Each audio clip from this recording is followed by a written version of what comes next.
Merhaba arkadaşlar. Bakın ben burada şömine yaptım.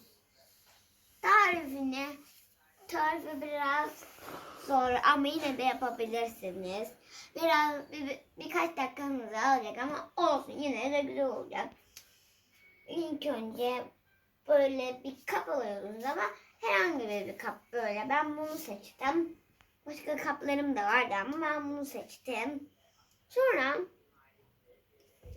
Sonra şuları aldım. Şuraya koydum. Sonra şunu oradan gittim.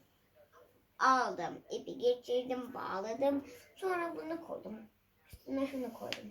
Sonra da şu ortaya koydum. Ve en sonunda bunu koydum. Sonra en sonunda da bunu böyle yanına koydum. Sonra şuraya bir tane suyumu dolduracağım. Şunlardan birkaç doldurdum. Herhangi bir küçük pipet de kesebilirsiniz. Ama vidaya çok dikkat etmelisiniz arkadaşlar. Vida ellememelisiniz. Çünkü vida ellerinize batar. Ellememelisiniz. Sonra şu bir tane kap vardı, onu döktüm. Sonra da onu döktüm. Şu koydum, temiz bir tane. Şu yani.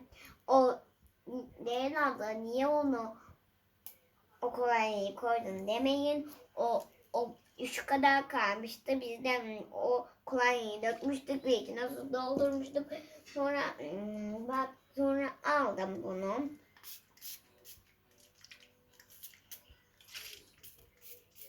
Diye böyle biraz süsledim. Evet arkadaşlar, bu videoyu beğendiyseniz like atmayı unutmayın. Kanalımıza abone olmayı unutmayın. Bay bay, görüşürüz.